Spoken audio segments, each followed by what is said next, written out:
प्रिय विद्यार्थियों, आज हम बीए द्वितीय वर्ष के द्वितीय प्रश्न पत्र आधुनिक विश्व का इतिहास के अंतर्गत पुनर्जागरण के संदर्भ में उसके इटली में ही सबसे पहले आरंभ होने के क्या कारण थे, इस विषय में चर्चा करेंगे। पुनर्जागरण की आंतरिक विचार ज्योति सबसे पहले इटली के नगरों में प्रदीप्त हुई। उसके बाद उसकी रोशनी यूरोप के अन्य देशों में प्रकट हुई। इटली वह प्रवेश द्वार था जिसके माध्यम से पुनर्जागरण की लहरें यूरोप में प्रस्फुटित हुईं।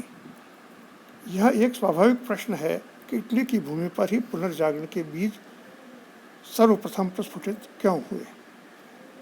पहला कारण था इटली की भौगोलिक अनुकूलता। भौगोलिक दृष्टि से इटली को यूरोप के अन्य देशों की तुलना में अनेक लाभ थे। भौगोलिक निकटता की सुविधा के कारण इटली पूर्वी एवं पश्चिमी देशों के मध्य बढ़ती हुई व्यापारिक गतिविधियों का प्रमुख मध्यस्थ केंद्र बन गया।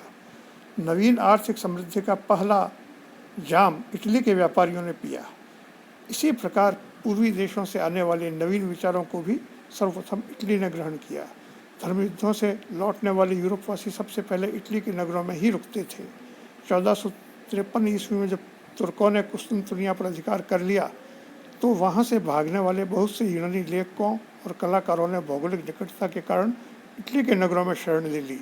पुनर्जागरण के लेखकों ने मुख्य प्रेरणा प्राचीन यूनानी संस्कृति से ग्रहण की थी और इटली के नगर यूनानी संस्कृति के बचे हुए अवशेषों के निकटतम थे, इसलिए उस पर उनका सर्वाधिक प्रभाव पड़ना स्वाभाविक था। इटली यूरोप में अपनी भौगोलिक विशेषता के कारण पुनर्जागरण के उत्कर्ष के लिए उत्तरदायी परिस्थितियों का आधार बिंदु बन गया, लेकिन सिर्फ भौगोलिक अनुकूलता ने ही इटली को पुनर्जागरण का अग्रदूत नहीं बनाया। इसकी पृष्ठभूमि में इटली की सांस्कृतिक विशिष्टता, उसकी समृद्धि, उसकी आर्थिक संपन्नता, उसके सामाजिक जीवन का विशिष्ट रचना एवं इटली के नगर राज्य भी प्रमुख कारक तत्व थे। दूसरा कारण है इटली की सांस्कृतिक विशिष्टता। पुनर्जागरण युग के लेखकों और कलाकारों ने प्राचीन यूनान की संस्कृति के साथ साथ प्राचीन रोम की संस्कृति से भी प्रेरणा ग्रहण की। इटली स्वयं प्राचीन रोमन संस्कृति की जन्मभूमि एवं केंद्र बिंदु था। अतः पुनर्जागरण के अंकुरित होने के लिए अपनी इस विशिष्ट सांस्कृतिक पृष्ठभूमि के कारण इटली की भूमि यूरोप के अन्य देशों की तुलना में अधिक उर्वर थी। मैजेनिस एवं एप्पल के शब्दों में इटली में प्राचीन सभ्यता का कभी भी पूर्ण विनाश नहीं हुआ था।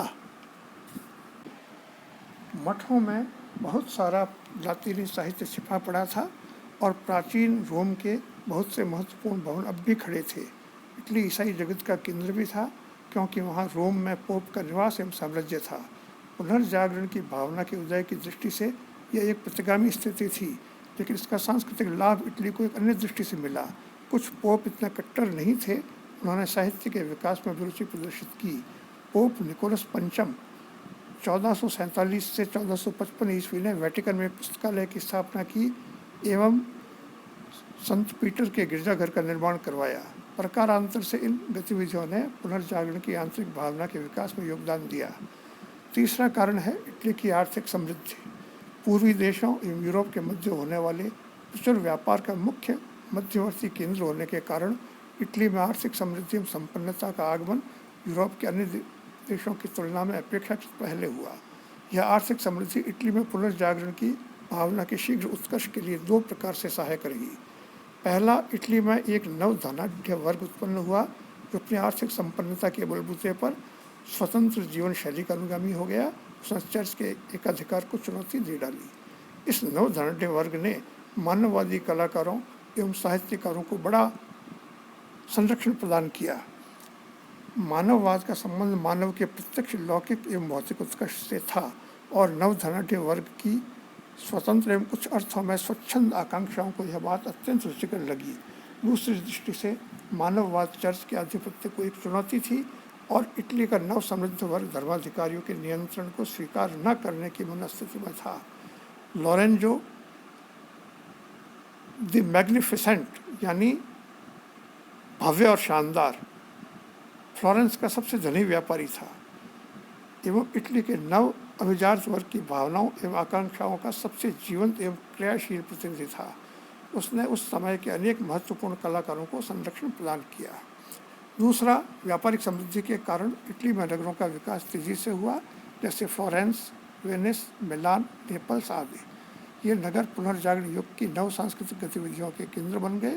पुनर्जागरण युग में इटली का सबसे समृद्ध एवं तेजी से विकसित होने वाला नगर फ्लोरेंस था।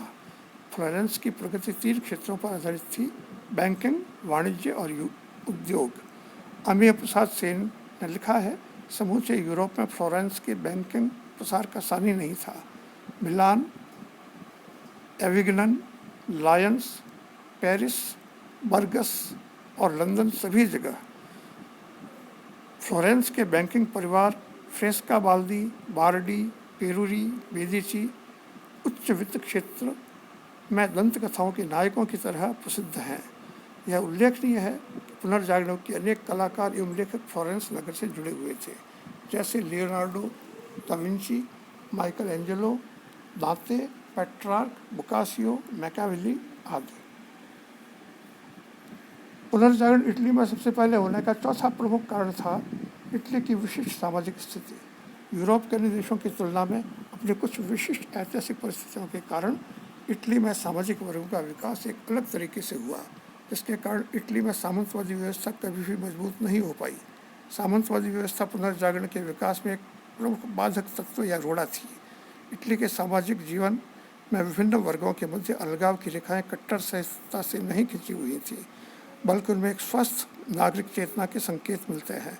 इटली में पुनर्जागरण के उदय एवं विकास की प्रक्रिया में विषम सामाजिक प्रतिनिधियों का प्रतिरोध उतना अधिक नहीं था जितना यूरोप के अन्य क्षेत्रों में रहा होगा।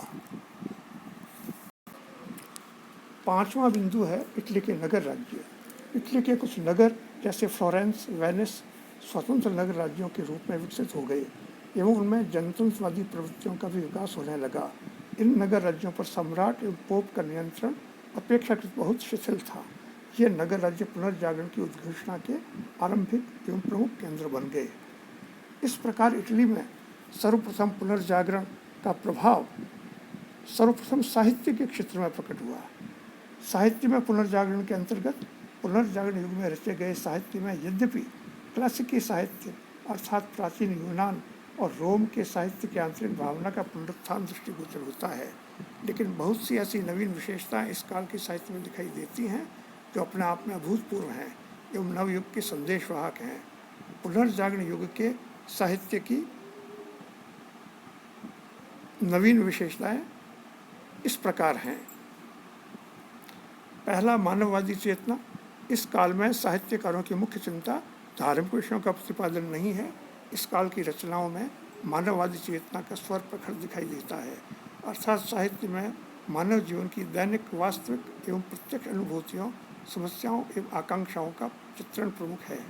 पुनर्जागरण युग का साहित्य धर्म की कठोर एवं रहस्यवादी मध्यकालीन परंपराओं की घेरे से बाहर निकलकर मानव जीवन के वास्तविक सौंदर्य एवं पीड़ाओं की ओर पुनर्जागरण युग का साहित्य उन्मुख हुआ। दूसरा, देशज यानी राष्ट्रीय भाषाओं का उत्कर्ष। पुनर्जागरण युग का कुछ साहित्य प्राचीन क्लासिकी भाषाओं लैटिन तथा यूनानी में लिखा गया, लेकिन साहित्य का एक बड़ा महत्वपूर्ण अंश देशज भाषाओं जैसे इटालियन, फ्रेंच, अंग्रेजी, जर्मन, स्पेनी, पुर्तगाली, डच, नॉर्वेनियन, स्वीडिश आदि भाषाओं में लिखा गया। यह पुनर्जागरण की देन है कि इस युग में इन देशज एवं बोलचाल की भाषाओं में विपुल साहित्य का सृजन हुआ और कुछ समय बाद ये भाषाएं राष्ट्रीय भाषाओं का दर्जा पा गईं और राष्ट्रीय संस्थाओं के विकास का आधार बिंदु बन गई। तीसरा, भाषा विज्ञान का अध्ययन एवं विकास। पुनर्जागरण काल के साहित्य की अन्य विशेषता है भाषाओं की रचना एवं विकास के वैज्ञानिक आधारों का अध्ययन। इस काल में क्लासिकी भाषाओं यूनानी एवं लैटिन के भाषा वैज्ञानिक विश्लेषण में रुचि के साथ साथ नई विकसित हो रही यूरोप की राष्ट्रीय भाषाओं को भी सुदृढ़ वैज्ञानिक आधारों पर स्थापित करने का प्रयास किया गया। 16वीं शताब्दी में फ्रेंच, जर्मन, स्पेनिश, इटालियन एवं अन्य भाषाओं के वैज्ञानिक शब्दकोश तैयार किए गए। प्रिय विद्यार्थियों, आज के वीडियो में इतना ही। अगले वीडियो में हम पुनर्जागरण युग के अंतर्गत विभिन्न देशों में साहित्यिक विकास के विषय में चर्चा करेंगे। धन्यवाद।